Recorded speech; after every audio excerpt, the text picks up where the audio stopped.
नमस्कार माता भगिनींनो. तर माझी लाडकी बहीण या योजनेअंतर्गत सर्वात मोठी अपडेट या ठिकाणी आलेली आहे आणि ही अपडेट असणार आहे वेबसाईट बाबतची.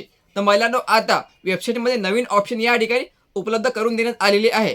तुमचा जर अर्ज अगोदर चुकलेला असेल तो तुम्ही आता एडिट पण या ठिकाणी करू शकता. तर ही खूप महत्त्वाची बातमी आहे. तर व्हिडिओ तुम्ही शेवटपर्यंत पाहायचा. या व्हिडिओमध्ये मी तुम्हाला सविस्तर माहिती सांगणार आहोत. जर तुम्ही घटस्फोटित असेल, वडील नसेल, पती नसेल, तर तुम्हाला कोणते ऑप्शन निवडावे लागेल, तुम्हाला काय करावं लागेल, हे आता सर्व या वेबसाईटच्या माध्यमातून जाहीर करण्यात आलेलं आहे आणि वेबसाईटमध्ये आता पूर्णपणे बदल करण्यात आलेला आहे.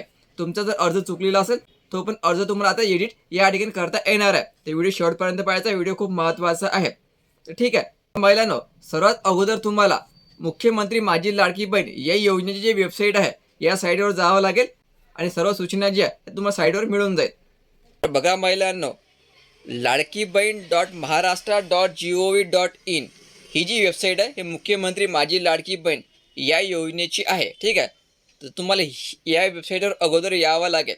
तर ह्या सूचना अगोदर वाचून घ्या, हे महत्त्वाचे आहे. KYC प्रक्रिया राबवित असताना लाभार्थ्याकडून पर्याय निवडताना संभ्रम असल्यामुळे KYC करताना चुका झाल्या असल्यास किंवा पती किंवा वडील हयात नसलेल्या तसेच घटस्फोटित लाभार्थ्यांची KYC प्रक्रिया पूर्ण करण्यासाठी किंवा त्या KYC प्रक्रिया पूर्ण केली नसल्यास, ठीक आहे, तर इथं तुम्हाला या ठिकाणी क्लिक करा म्हणते. ठीक आहे. तर आणि नोट पण या ठिकाणी दिलेला आहे. तर ही एक वेळ सुधारणा करण्याची अंतिम संधी वन टाईम एडिट ऑप्शन असून हा पर्याय दिनांक 31 डिसेंबर 2025 पर्यंत उपलब्ध करून देण्यात आलेला आहे. तर महिलांनो, तुमचा अर्ज भरताना काही ऑप्शन चुकलेलं असेल, होय किंवा नाही झालेलं असेल, नाहीचं होय झालेलं असेल, तर तुम्ही आता हे या ठिकाणी एडिट करू शकता. कारण महिलांनो, आता या ठिकाणी ऑप्शन पण बदलवलेले आहे. अगोदर जे दुसरे ऑप्शन होते, आता दुसरे ऑप्शन या ठिकाणी आलेले आहे.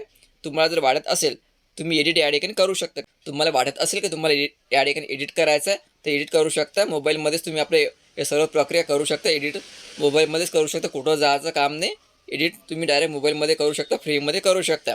ठीक आहे. तर बघा, तुम्हाला KYC कशा प्रकारे करावे लागेल आणि एडिट तुम्ही या ठिकाणी कशा प्रकारे करू शकता. तर इथे क्लिक करा, तर यावर क्लिक करायचं. इथे क्लिक करा, तर यावर क्लिक करायचं. तर बघा महिलांनो, अशा प्रकारचं इंटरफेस ओपन होणार आहे. तर या ठिकाणी तुम्हाला तुमचा आधार कार्ड क्रमांक टाकावा लागेल. या ठिकाणी तुम्हाला तुमचा कॅप्चा टाकावा लागेल आणि या ठिकाणी मी सहमत आहे यावर क्लिक करायचं. अगोदर आपण या ठिकाणी आधार कार्ड क्रमांक टाकू. ठीक आहे. या ठिकाणी आधार कार्ड क्रमांक टाकायचा. जो काही तुमचा आधार कार्ड क्रमांक असेल तो टाकायचा. कॅप्चा विचारलेला आहे, हा जो कॅप्चा आहे या ठिकाणी टाकायचा. 74 78 95. ठीक आहे. कॅप्चा व्यवस्थित टाकायचा. कॅप्चा टाकल्यानंतर या ठिकाणी मी सहमत आहे यावर क्लिक करायचं आणि OTP पाठवा यावर क्लिक करायचं. तर तुम्हाला या ठिकाणी जो OTP येणार आहे तो OTP या ठिकाणी टाकायचा आणि सबमिट करा यावर क्लिक करायचं. ठीक आहे. सबमिट करा यावर क्लिक करायचं. तर बघा महिलांनो, OTP टाकल्याबरोबर अशा प्रकारचा इंटरफेस ओपन होणार आहे. KYC मुख्यमंत्री माझी लाडकी बहीण योजना, विवाहित किंवा अविवाहित, लक्षात ठेवायचं, विवाहित किंवा अविवाहित. तर तुमचं जर लग्न झालं असेल तर विवाहितवर क्लिक करायचं, लग्न झालं नसेल तर अविवाहितवर क्लिक करायचं. ठीक आहे. आपण अगोदर विवाहित महिलांचं चेक करू. बघा, विवाहित महिलावर क्लिक केल्याबरोबर तर अशा प्रकारचं इंटरफेस ओपन होणार आहे.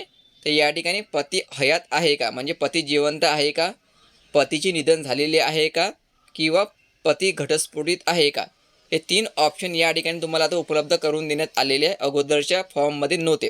ठीक आहे. तर या ठिकाणी पती हयात असेल तर यावर क्लिक करायचं.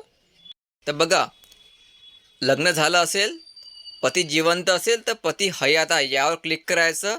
ठीक आहे. पतीचं निधन झालं असेल तर पतीचं निधन झालं यावर क्लिक करायचं.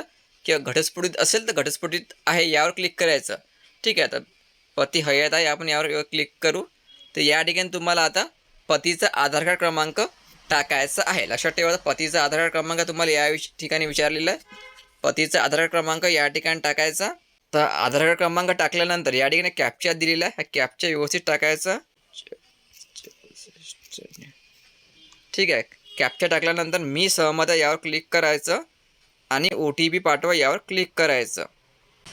ठीक आहे. पतीचा आधार क्रमांक टाकलेला तुम्ही, कॅप्चा या ठिकाणी टाकलेला आहे आणि मी सहमत आहे यावर क्लिक करायचं आणि OTP पाठवा यावर क्लिक करायचं. तर OTP जो मोबाईल क्रमांक आधार कार्डशी लिंक आहे त्यावर OTP या ठिकाणी जाणार आहे आणि OTP टाकल्याबरोबर सबमिटवर क्लिक करायचं. तर या ठिकाणी पतीचं नाव येणार आहे, पतीचं नाव व्यवस्थित चेक करायचं. ठीक आहे. तर या ठिकाणी तुम्हाला जात प्रवर्ग विचारलेला आहे.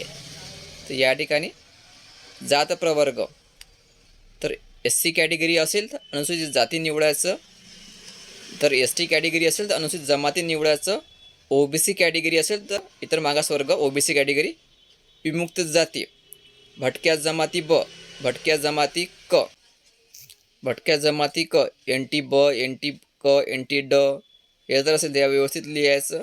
SBC असेल तर विशेष मागास लिहायचं, क्लिक करायचं. आणि ओपन कॅटेगरी असेल तर सर्वसाधारण म्हणजे ओपन कॅटेगरी बरोबर आपलं कॅटेगरीनुसार हे यावर टिक करायचं. ठीक आहे. विमुक्त जाती म्हणजे VJ, भटक्या जमाती म्हणजे NT. ठीक आहे, लक्षात ठेवायचं.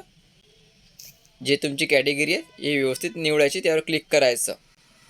आता हे या ठिकाणी हे दोन मुद्दे बघा, या ठिकाणी हे जरा बदलवलेले चेंज केलेले आहे. बघा, माझ्या कुटुंबातील सदस्य नियमित किंवा कायम कर्मचारी म्हणून सरकारी विभाग किंवा उपक्रम किंवा मंडळ किंवा भारत सरकार किंवा राज्य सरकारच्या स्थानिक संस्थेमध्ये कार्यरत आहे किंवा नाही. ठीक आहे. या ठिकाणी आता तुम्हाला दोन्ही ऑप्शन नाही करावे लागेल. ठीक आहे. अगोदर आपण होय केलेलं होतं, आता तुम्हाला या ठिकाणी हे नाही करावे लागणार आहे. लक्षात ठेवायचं, दोन्ही ऑप्शन नाही करायचं.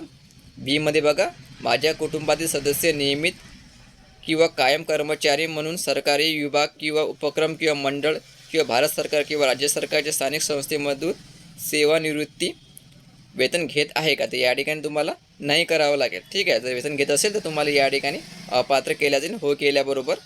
तर या ठिकाणी दोन्ही ऑप्शन तुम्हाला नाही करावं लागेल.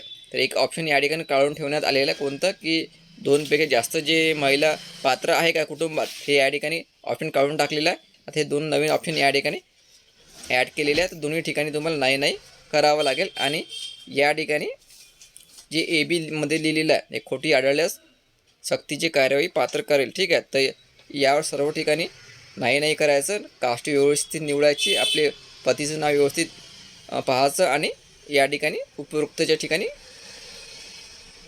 क्लिक करायचं आणि सबमिट करायचं. सबमिट केल्याबरोबर तुमची KYC या ठिकाणी पूर्ण सक्सेसफुलीरित्या पूर्ण झालेली आहे असा मेसेज येऊन जाईल.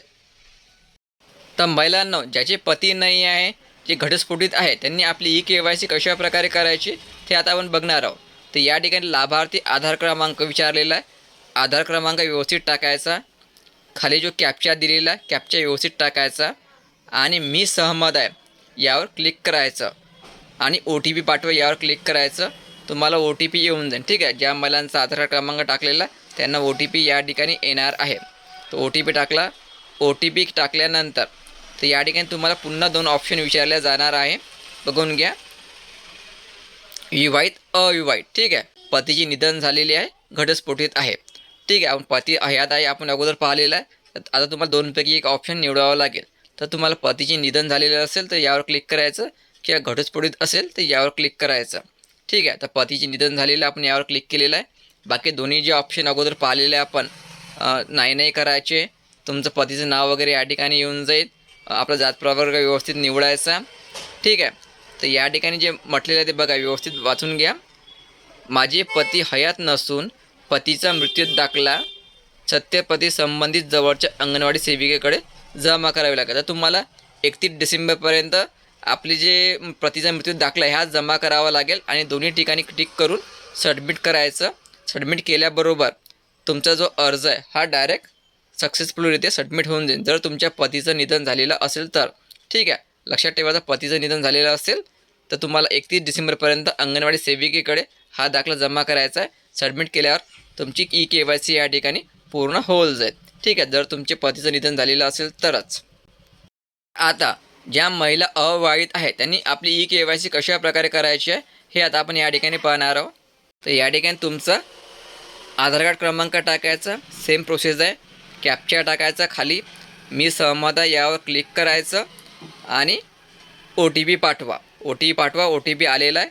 ठीक आहे. OTP आल्याबरोबर तुम्हाला या ठिकाणी ऑप्शन येऊन जाईल. तुम्हाला जे ऑप्शन निवडायचे ते ऑप्शन येऊन जाईल. ठीक आहे.